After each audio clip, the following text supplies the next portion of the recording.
তো welcome back বন্ধুরা, আরেকটা ব্র্যান্ড নিউ এপিসোডে আমি তোমাদের হোস্ট সূর্যেন্দু তোমাদের সামনে কিন্তু হাজির হয়ে গেছি।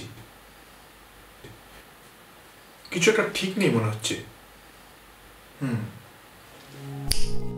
হ্যালো হ্যালো হ্যালো একদম ঠিক আছে। এবার যে কোনো ভিডিওর ক্ষেত্রে অডিও কিন্তু একটা ইম্পর্টেন্ট রোল প্লে করে। তোমার ভিডিওতে যদি ভিডিও কোয়ালিটি খুব ভালো হয়, লাইট খুব ভালো থাকে, তোমার প্রেজেন্টেশন খুব ভালো থাকে, তবুও কিন্তু একটা ভিডিও খুব ভালো মানুষের কাছে পৌঁছতে না পারে যদি তার অডিও ভালো না হয়।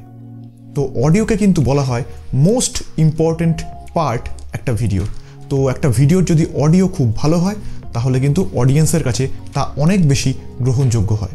তো অডিও আমরা কিভাবে ভালো করতে পারি একদম কম খরচে, তো সেটার উপরে কিন্তু আজকের এই ভিডিও। তো কথা না বাড়িয়ে চলো শুরু করা যাক।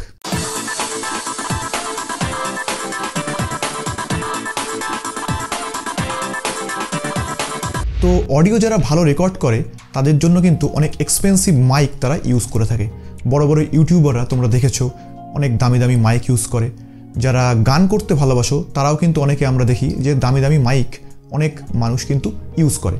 কিন্তু সবার পক্ষে সবসময় ওই দামি মাইক ইউজ করা বা কেনা সম্ভব হয় না। তো তার সলিউশন কি?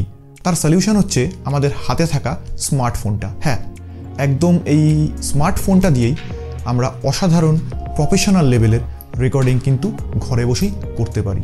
তো আজকের এই ভিডিওতে আমরা দুটো অ্যাপ সম্পর্কে জানবো যেখানে আমরা অসাধারণ অডিও রেকর্ড এবং সেই রেকর্ডেড অডিওটাকে পোস্ট প্রসেস বা এডিট করব যেই অ্যাপটার মাধ্যমে। এই দুটো অ্যাপের নাম আমরা জানবো এবং সেটাতে কীভাবে কাজ করব সেটা কিন্তু আমরা এই ভিডিওতে শিখব। তো প্রথমেই বলে রাখি, তুমি যদি চ্যানেলে নতুন হও তাহলে চ্যানেলটা সাবস্ক্রাইব করে বেল বাটনটা প্রেস করো, কারণ আমি প্রত্যেক সপ্তাহে photography, videography, editing, colour grading, audio সংক্রান্ত প্রচুর টিউটোরিয়াল ভিডিও এই চ্যানেলে কিন্তু আপলোড করি এবং ভবিষ্যতেও করব। তো চলো টপিকে ফেরত যাওয়া যাক।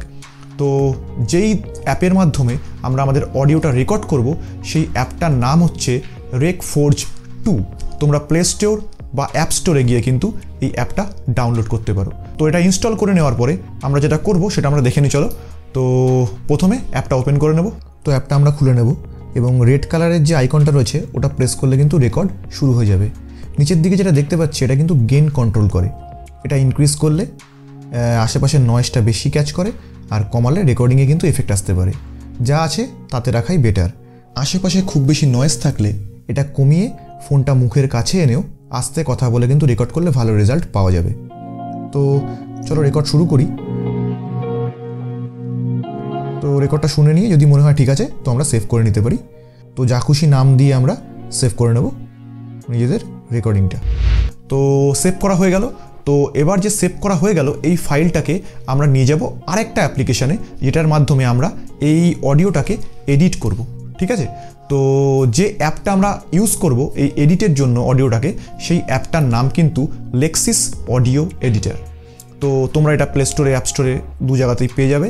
তোমরা ডাউনলোড করে ইনস্টল করে নিও এবং ইনস্টল করার পর যেই ফাইলটা আমরা সেভ করে রাখলাম recforge 2তে রেকর্ডিং করে, সেই ফাইলটাকে কিন্তু আমরা এবার ইম্পোর্ট করে নেব এই লেক্সিস অডিও এডিটার এই অ্যাপটিতে। তো ওপেন করে নেব আমরা যেই ফাইলটা আমরা কাজ করব। যেমন আমি 01 বলে সেভ করে রেখেছিলাম, তো সেটাকে আমি ওপেন করে নিলাম। তো ওটা চলে আসলো ফাইলটা এখানে। তো যদি কোনো ব্ল্যাঙ্ক অংশ থাকে সেটা কিন্তু আমরা কাট করে বাদ দিতে পারি। তো যেভাবে আমি দেখাচ্ছি এইভাবে কিন্তু আমরা করে নেব এবং উপরে যে 3টে ডট রয়েছে ওখানে এসে যদি আমি নিচের দিকে চলে আসি তাহলে আমরা দেখতে পাবো যে কাট বলে একটা অপশান রয়েছে। তো কাট করলে কিন্তু প্রথমের পোর্শনটা কেটে বাদ হয়ে যাবে। তো এবার 3টে ডটে চলে যাব, উপরে এফেক্টসে চলে যাব এবং চলে আসবো আমরা নয়েজ রিডাকশানে। তো নয়েজ রিডাকশান যেরকম রয়েছে ডিফল্ট সেরকমই রাখতে পারি আমরা। শুনে দেখে নেব, যদি মনে হয় ঠিক আছে তাহলে আমরা অ্যাপ্লাই করে দেবো। তো আশেপাশে খুব বেশি নয়েজ থাকলে আমরা আরও বাড়িয়ে নিতে পারি। আবার চলে যাব এফেক্টসে এবং এবার চলে আসবো আমরা ইকুইলাইজারে। তোমরা দেখতে পাচ্ছ বাদিকের যেগুলো রয়েছে ওগুলো কিন্তু মোটামুটি বাস বা বেসকে ডিনোট করে ভয়েসের, এবং ডান দিকেরগুলো ট্রিবলকে এবং মাঝখানেরগুলো মিড টোনসকে। তো অডিওতে একটু বাস বেশি থাকলে শুনতে ভালো লাগে বা বেস বেশি থাকলে শুনতে ভালো লাগে, সেটা আমরা একটু বাড়িয়ে নিয়ে অ্যাপ্লাই করে দেবো। তো এরপর যেটা আমাদের করতে হবে সেটা হচ্ছে আমরা আবার এফেক্টসে চলে যাব। এখান থেকে আমরা চলে আসব কম্প্রেসারে। তো এখানে আমরা শুনে নেব যে অডিওটা ঠিক লাগছে কিনা শুনতে আমাদের। ঠিক মনে হলে আমরা ওকে করে দেবো এবং আবার চলে যাব এফেক্টসে এবং এখান থেকে আমরা যেটা করবো সেটা হচ্ছে নর্মালাইজ করে নেবো অডিওটাকে। তো আমাদের কাজ কিন্তু শেষ। তো এবার যদি আমরা শুনে দেখি তাহলে দেখতে পারবো যে রেজাল্টটা আমরা কেমন পেলাম। তো হয়ে গেল। তো চলো এবার দেখে নিই যে আমরা কি ফাইনাল রেজাল্ট পেলাম, প্রথমে কি ছিল এবং পরে আমরা কি রেজাল্ট পাচ্ছি। চলো দেখে নিই। তো হ্যালো বন্ধুরা, আজকে আরেকটা ব্র্যান্ড নিউ এপিসোডে আমি তোমাদের হোস্ট সূর্যেন্দু তোমাদের সামনে কিন্তু হাজির হয়ে গেছি। আজকে আমরা একটা ইম্পর্টেন্ট টপিক নিয়ে কিন্তু আলোচনা করব। আজকে আমরা আলোচনা করব অডিও রেকর্ডিং সম্পর্কে। তো কথা না বাড়িয়ে চলো শুরু করা যাক। তো এখানে আরও দুটো ইম্পর্টেন্ট কথা আমি তোমাদের বলে দিই। সেটা হচ্ছে আমরা যখন রেকর্ড করব তখন কিন্তু শুধুমাত্র এই অ্যাপ ইউজ করলেই হবে না, আমাদের কিন্তু দুটো জিনিস মাথায় রাখতে হবে। কি না, আমরা যখন রেকর্ডিং করব তখন আমাদের যেন চারিপাশের নয়েজ খুব কম থাকে। তো পারলে আমরা যেন ভিডিওটা রাতের দিকে রেকর্ড করি, যখন চারিদিক চুপচাপ বা শান্ত হয়ে যায়। আরেকটা ইম্পর্টেন্ট পয়েন্ট হচ্ছে আমরা যেই ঘরে বা যেইখানে রেকর্ডিং করব সেই ঘরটা যেন ফাঁকা না হয়। যদি ফাঁকা ঘর হয় তাহলে কিন্তু আমরা ইকো যে এফেক্ট সেটা কিন্তু আমাদের সাউন্ডে চলে আসবে। তো তোমাদের হয়তো খালি কানে শুনে নাও মনে হতে পারে, কিন্তু ভালোভাবে হেডফোন ইউজ করে শুনলে কিন্তু যে এফেক্টটা ইকোর সেটা কিন্তু বোঝা যায়। তো সেই কারণে তোমরা এমন একটা ঘর বা এমন একটা জায়গায় রেকর্ডিং করবে যেখানে জিনিসপত্র বা আসবাবপত্র থাকে, তাহলে কিন্তু ইকো যে ফিলটা সেটা কিন্তু অডিওতে আসবে না। আমার মতো আপনারা যারা টিউটোরিয়াল ভিডিও বা এই জাতীয় ভিডিও তৈরি করেন, তারা যারা ক্যামেরা বা ডিএসএলআর ইউজ করেন, তাদের আমি বলবো যে ডিএসএলআরের মাধ্যমে ভিডিওর সঙ্গে যে অডিওটা আপনারা পান সেই অডিওটা যাতে আপনারা ব্যবহার না করেন। কারণ ভিডিও ক্যামেরাগুলি কিন্তু বা ডিএসএলআর কিন্তু বেসিক্যালি ভালো ভিডিও ক্যাপচার করার জন্য তৈরি করা হয়।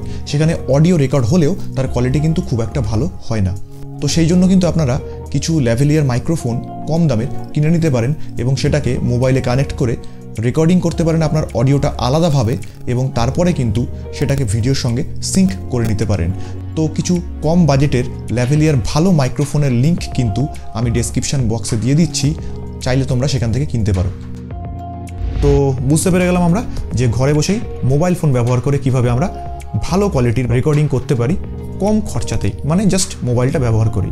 তো আজকে আর কথা বাড়াবো না, এপিসোডটা এখানেই শেষ করব। তোমাদের ভিডিওটা কেমন লাগলো সেটা কিন্তু তোমরা কমেন্ট করে আমায় নিচে জানাতে ভুলো না। আর যদি ভিডিওটা ভালো লাগে একটা লাইক করো আর চ্যানেলটা সাবস্ক্রাইব করে আমার সাথে থেকো। সবার সঙ্গে আবার দেখা হবে আর একটা নতুন ভিডিওতে। ততক্ষণ অবধি টাটা।